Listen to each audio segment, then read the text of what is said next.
আসসালামু আলাইকুম, welcome to my channel BD girls blog and cooking channel.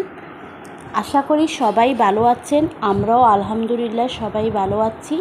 নতুন আরেকটি ব্লগ নিয়ে আপনাদের কাছে হাজির হয়ে গেলাম। আশা করি ব্লগটি আপনাদের কাছে ভালো লাগবে।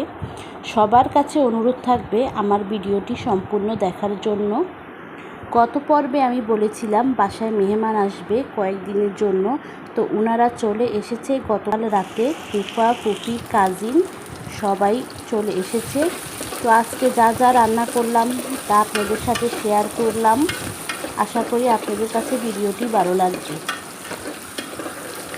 এখানে আমি 3 কেজি পরিমাণ হাঁসের মাংস নিয়েছি। এখানে 2টি হাঁসের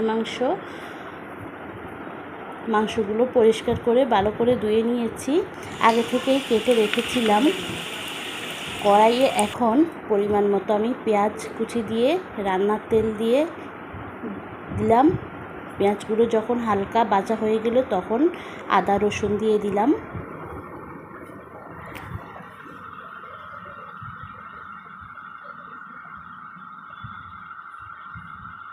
হালকা একটু ভেজে নিয়ে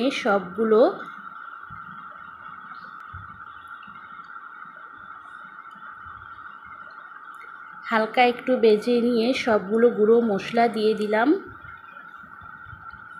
মশলাগুলো যখন কষিয়ে আসবে তখন সামান্য পানি দিয়ে আবারও একটু কষিয়ে নিব।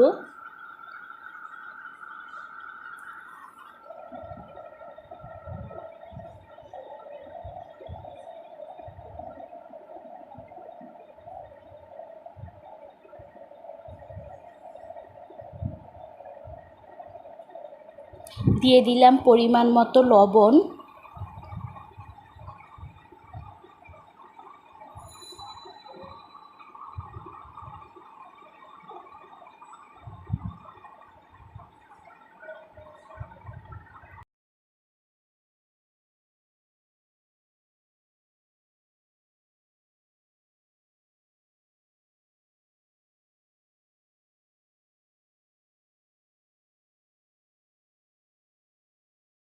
মশলাগুলো কষিয়ে নিয়ে এরপর আমি মাংস দিয়ে দিব।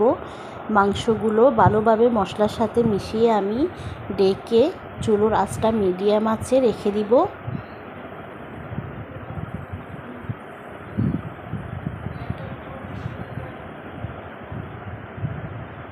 আমার কাজিন আমেরিকাতে চলে যাবে। সে স্কলারশিপ পেয়ে আমেরিকাতে চলে যাবে এবং কি ফুল স্কলারশিপ পেয়েছে। সে চিটাগাং থেকে পড়াশোনা করেছে এবং সুয়েট থেকে সে পাশ করেছে।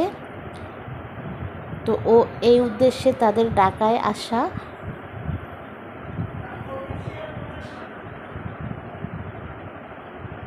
যেহেতু প্রথমবার যাবে তাই তার আব্বু আম্মুর সাথে এসেছে।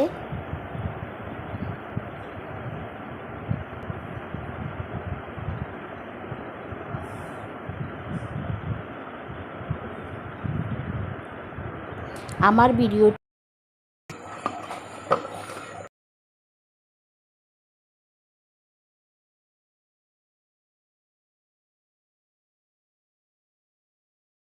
তো এখানে আমি হাঁসের মাংসের জন্য গরম পানি দিয়ে রাখলাম। আর মাংসগুলো আমি যখন দেখলাম যে অল্প আছে আমি ডেকে রেখেছিলাম, তখন মাংস থেকে অনেক পানি বেরিয়ে আসছে। এরপর আমি প্রয়োজন মতো পানি দিয়ে আবার ডেকে দিলাম।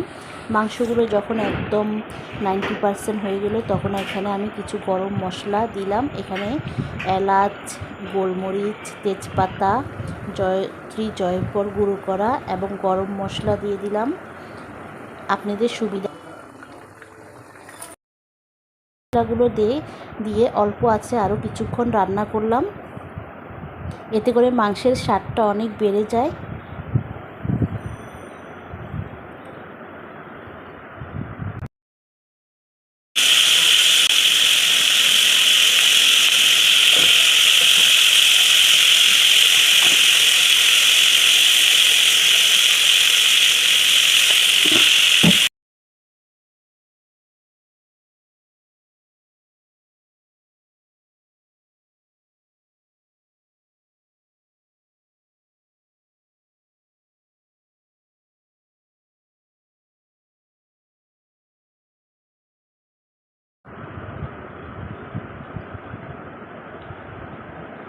এখানে চিংড়ি দিয়ে লাউ রান্না করব।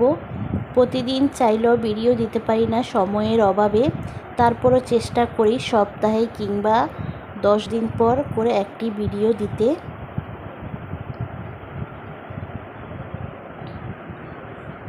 আপনাদের একটু সাপোর্টে আমার জন্য যথেষ্ট।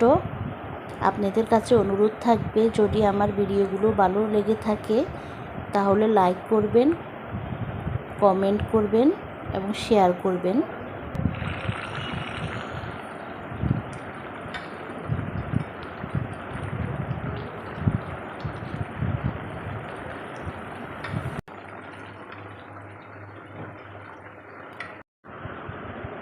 এখানে একটি বড় সাইজের বেগুন নিয়ে আমি ভালো করে পরিষ্কার করে ধুয়ে তারপর সরিষার তেল ব্রাশ করে নিয়েছি। এখন আমি একটি কড়াইয়ে একদম অল্প আছে বেগুনটিকে ডেকে সেদ্ধ করব। পোড়া বেগুনের এই ভর্তাটি কিন্তু গরম ভাতের সাথে খেতে অনেক মজা। এছাড়াও রুটি কিংবা পরোটার সাথেও এটি খাওয়া যায়। বেগুনের এই ভর্তাটা আমাদের বাসায় প্রায়ই বানানো হয়।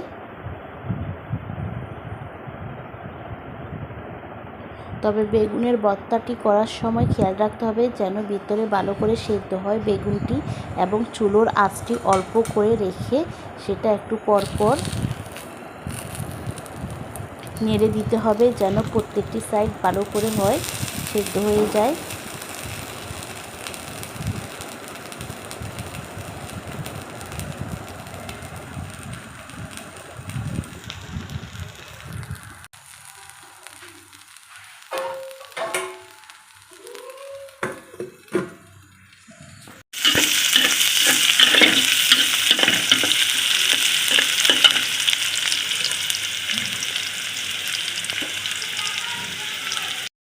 এখানে পাবদা মাছ রান্না করার জন্য প্যানের মধ্যে দিয়ে দিব 1 কাপ পরিমাণ তেল। রান্নার তেল ইউজ করেছি এবং 1 কাপ পরিমাণ পেঁয়াজ কুচি দিয়ে দিলাম।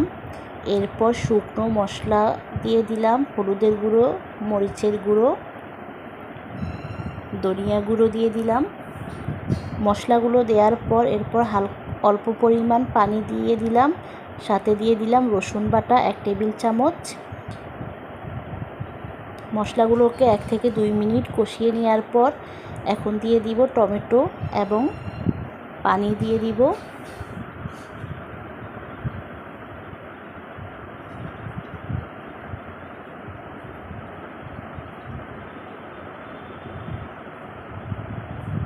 টমেটো দেওয়ার পর এখানে পরিমাণ মতো পানি দিয়ে দিব।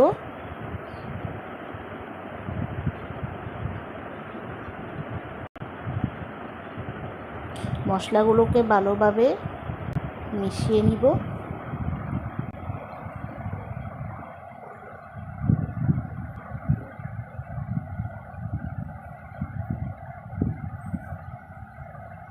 পানিগুলো যখন ফুটে উঠবে তখন মাছগুলো দিয়ে দিব।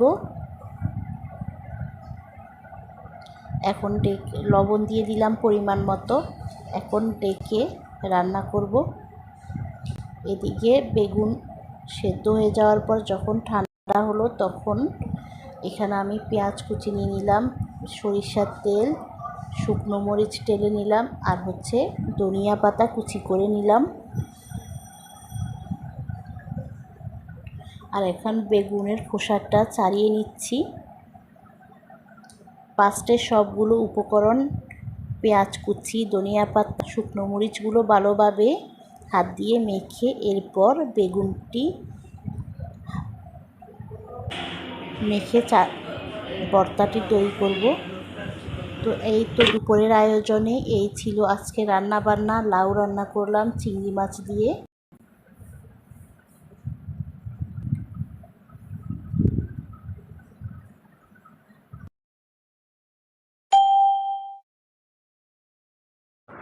বিকেলের দিকে আমরা চলে গেলাম আমার আরেকটি পুকুর বাসায়।